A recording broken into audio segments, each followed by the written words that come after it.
So today we're going to be talking about 5 pros and cons of living in Tuscaloosa, Alabama.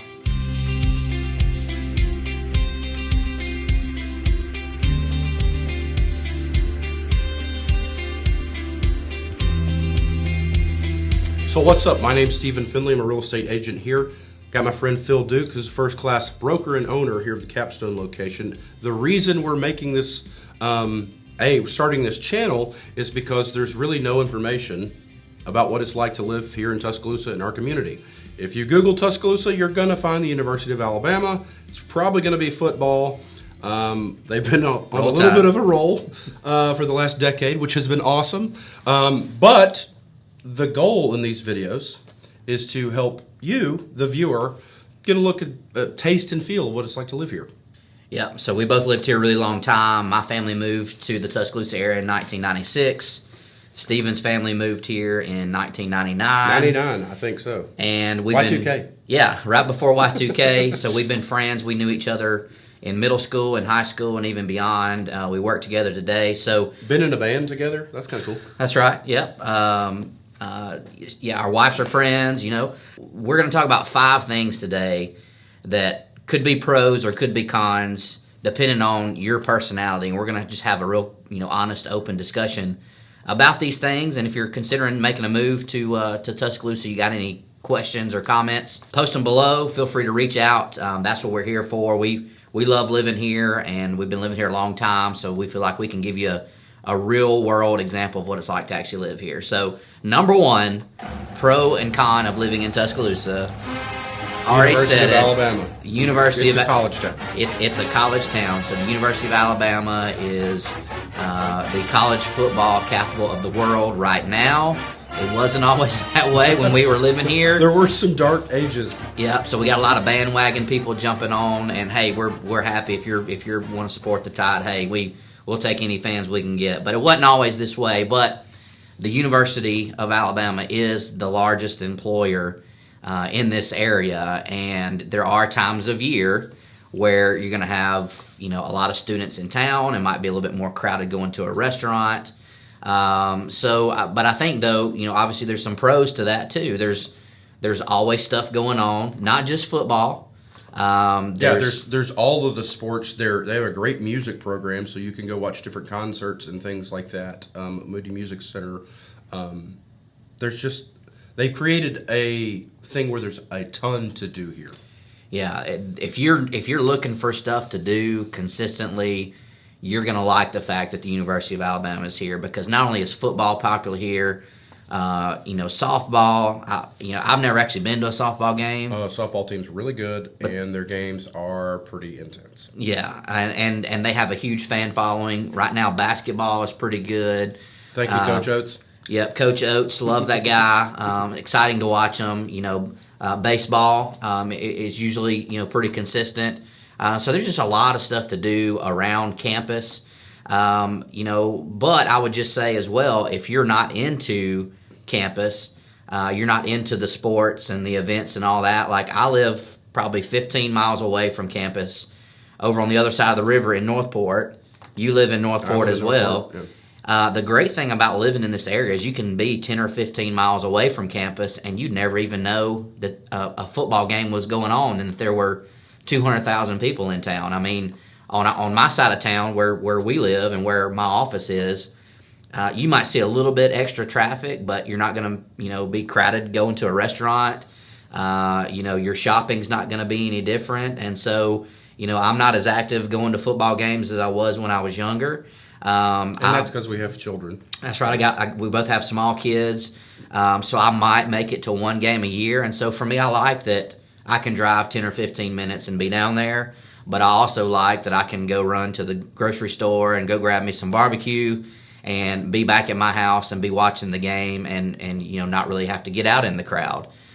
So I think there are definitely some pros and cons to having the university close by. And it just depends on your personality and kind of what you're into. But it is here, so you got to know that it's here, and it's just part of living here in Tuscaloosa. Yeah, and it's one of those things that it can handle as much as you want to put into it, and you can be 5 minutes away and not even know it's there. It also has a big, what we call the quad, a big area. It's a great place to go walk. take the dogs. People are all the time playing Frisbee or something, flag football or whatever. So it's a great area. It's a beautiful campus. So just tons to do, whether it's campus related or if you just like the area. So yeah. Second thing I want to talk about is the weather here. So, and he laughed because it is kind of funny.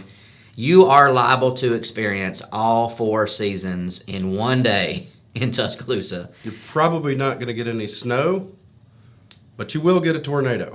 Yeah. So if you like, a warm, more mild climate, Tuscaloosa is probably a good fit for you. It's really, really hot and really, really humid. Really, normally from like the middle of April all the way through sometimes even October and November. We've even had the air conditioner on Christmas Eve when we're putting the kids to bed to wake up for Christmas morning. Some people call that tropical. Yeah, it might be. I don't know. We just call it hot. Yeah, but it is hot. It is humid. If you're walking from your car into, the grocery store, from your car into the office, you will likely be sweating by the time you get into the AC. But thank goodness for air conditioning. Because for me, I don't like being outside in the hot. I don't like heat. I want to be inside where it's cool. If I am going to be outside, I want to be by the water. There's a lot of water here too. But it rains a lot here. You're liable to get an afternoon shower just about any day in the summertime. And like Stephen said, we do have tornadoes here. And so that is something to think about. If you've never experienced a tornado, it can be pretty scary. But luckily today, for most of us, we know when those things are coming. We have really good weathermen that can tell you down to the block and the neighborhood of where it's coming. So as long as you have a plan to get into the center part of your house or to a basement or to a storm shelter, you're pretty much going to be good to go when it comes to a tornado. In the wintertime, like he said, you're probably not going to really see snow. If we do see snow here, you can bet the schools are going to be out. Yep. Like, people don't know what to do. You're not going to be able to find groceries or water, or bread and water, I guess, at the grocery store because it's like snow day. We're going to be snowed in for a month, which is not real. Yeah. But there's people that kind of react strongly to the idea of snow, but it doesn't tend to stick. It's just fun. Yeah, normally when it does snow here, it's usually here for a day, and then it melts. And for that one day, they close the schools down because, again, because we don't get it very often. Our local, city and county governments don't have the equipment to go out and plow the roads and all that kind of stuff. We don't have chains to put on tires. So normally we just stay at home. We have fun playing in the snow, and then the next day we're kind of back to normal. So it does get cold here in the wintertime, but it normally doesn't stay cold for very long. You might have 30-degree weather for a day or two, but then you're back in the 50s. So it typically doesn't stay cold for a really, really long time. But we have had times where we've had it down to 10 degrees or less. Yeah, we rarely see the single digits. I would say on average, our coldest during the winter is probably going to be the upper 20s, and then the highs are going to be in the upper 50s in the winter. Yeah. So typically, wintertime, sometimes even, late fall, early spring, you'll have kind of a weird phenomenon where you'll need a jacket in the morning, and then by lunchtime, you're wanting short sleeves and you're wanting to turn the air conditioner on because it's coming out, the sun's come out, and it's kind of warmed everything up. So if you like warmer weather, Tuscaloosa is probably a good spot for you. If you like snow, probably not a good spot for you. And even though we do have severe weather, most of us have just learned to live with it here, and chances are you'll be okay living here too with the weather. And number 3 is actually my favorite thing, food. Yeah. Yeah, well, we do have a lot of good food here. You've probably heard of Dreamland Barbecue. It's a kind of a international or nationwide sensation. Sensation. And it is good. Yeah, in fact, we're actually going to eat there today for lunch. Roll Tide. Yeah, so Dreamland is a good place to go, but there's also a lot of other good barbecue places here in town. Archibald's, very good. Archibald's is probably my favorite one in town, but we got a lot of good ones. Bama Barbecue's good. We got a lot of good food here. We don't have a whole lot of the big national chains here. I mean, we have an Outback Steakhouse, we have a Longhorn, we do have an IHOP, we have a Cracker Barrel, but you're going to have to drive to Birmingham to go to like Macaroni Grill, P.F. Chang's, Cheesecake Factory. Yeah, Cheesecake Factory, all that kind of stuff. But, for us, Birmingham's only 45-minute drive or so. And so for us that live in Tuscaloosa, we've kind of made it a point of, hey, we have an anniversary or something special. Let's just load up and go drive to Birmingham and go eat at one of those places. But there is a lot of good food here in the Tuscaloosa area. There's a lot of good mom and pop shops as well. A lot of good local places that have been here for a really long time. City Cafe, Mr. Bill's, you've got T-Town Cafe, you've got the Waysider, you've got Rama Jamma. I mean, it's just place after place after place. And if you stay tuned to this channel, we're going to do a lot more videos focused around what are some of the best barbecue places, what are some of the best places to eat breakfast. You'll be seeing some of those videos come out from us as well. But there's a lot of good places to eat. And we hadn't even mentioned, we have a lot of good Mexican restaurants here. Yeah. If you like Mexican food, Tuscaloosa is going to be a good spot for you because there's a lot of really good Mexican restaurants here in this town as well. Yeah, and I'm a Texas boy. So in Texas, if you're from Texas, we eat a lot of tacos, a whole lot of brisket. But the Mexican food is very good here. I would say it's a little bit different than what you would experience in Texas, with it being more of a Tex-Mex feel, but delicious nonetheless. All right, the fourth pro or con, depending on where you're at, is the cost of living. So when the coronavirus, happened and people all of a sudden were able to start working from home, a lot of employers decided, hey, this works out pretty good for us. We don't need to have this big, huge office. And so folks that no longer had to live 10 minutes away from downtown Denver, Colorado in a $800,000 townhome, now all of a sudden were free to go anywhere in the country that they wanted to, as long as they had an internet connection at their house, right? So Tuscaloosa is a very affordable place to live. When you look at the grand scheme of what it costs to live other places in the country, I mean, our average home price right now in 2021 is around the $250,000 mark. So you can get a very good house in a really good school zone in pretty much anywhere in Tuscaloosa County for around $250,000. If you go to $350,000, $400,000 and above, you are really talking about nice house, nice neighborhood, best school zones that you can find in this area. So it is a very affordable place to live. We have really good schools here across Tuscaloosa County, across the area. It's a really good place to raise a family, in my opinion. You do your own research on schools and all that kind of stuff, but it's a very affordable place to live. And because of that, it's created issues with people trying to buy homes here, right? Yeah. I mean, it's become really, really tough, really competitive. If you're wanting to buy a house, you're probably looking at multiple offers. You're probably looking at having to make offers on multiple houses before you get one. But I would rather live somewhere where people want to be there than be living somewhere where people are wanting to get out. So I think it's just part of it. The prices have gone up, and Tuscaloosa has been a very consistent real estate market, even throughout crashes and recessions. Tuscaloosa stays, pretty steady, even when the other parts of the country are seeing big, upswings and downswings throughout the real estate cycle.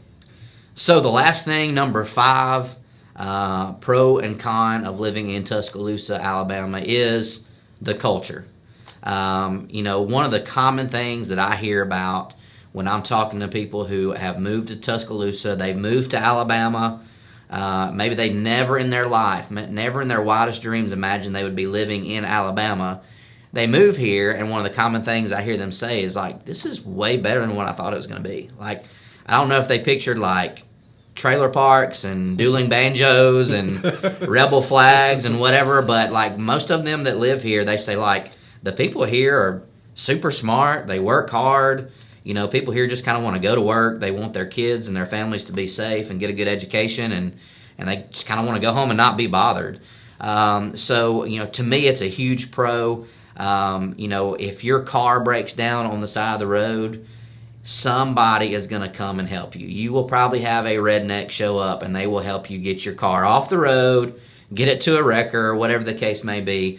But if your car breaks down, somebody is going to come and help you. When you're driving down the road, you're on the steering wheel, you will see people doing the little wave. You know, you're down on a 2-lane road, and it's just the two of y'all. People will wave at you. It's just kind of how people are here. If you've never experienced Southern hospitality, we just kind of take it for granted. Yeah. I know when I've traveled through other parts of the country and just eaten at restaurants or gone to hotels, like you just don't have that. Like people sometimes won't even make eye contact with you. Here, it's like if you want to be left alone, you better not make eye contact because somebody's going to talk to you. Somebody's going to ask how you're doing. Somebody's going to ask something. You know, it's just people are just friendly here. Yeah, I think you nailed it there. People here are just friendly for the most part. Sure, there's probably some that aren't that way, that don't fit that mold. But, you know, we both grew up here, and my wife did not grow up here, so we've been married for, I guess, about 12 years now. When she moved here, and we started going around town, going to the grocery store, going out to eat, like, I can't go anywhere where I don't see somebody that I know. And so, you know, I like that about this town. It's like a big, small town. So anywhere I go, I'm going to probably bump into somebody that I know just because I moved here back in 1996. I went to, you know, finished elementary school, middle school, high school, went to college here, you know, go to church here, I've worked here, lived here, you know, pretty much that whole time. So I like the fact that we have a big, small town feel. It's kind of weird too. Sometimes I'll go 2 or 3 years without seeing, you know, one individual, and the next thing I know, I'm at the Mexican restaurant, and there they are. You know, it's like, man, how do we live in this same, you know, kind of small town, you know, and there's only so many places to go eat, there's only so many places to go grocery shop, and we just hadn't bumped into each other for a couple years. So I think that's kind of cool. Yeah, it's small, but it's big enough. Not everybody's in your business. Yeah. You know. Yep. So, you know, those are 5 things that we went through. If you got any other questions about that, again, we try to just kind of, you know, hit this kind of quick, you know, give you some details. If you have any questions about anything that we talked about more specifically, again, feel free to, you know, go down in the comments below this, post a comment. Feel free to reach out to us. Our contact information is down below too. And if you want to hear more about what it's really like to live in Tuscaloosa County, go ahead and like and subscribe to our channel. And we'll see you in the next one.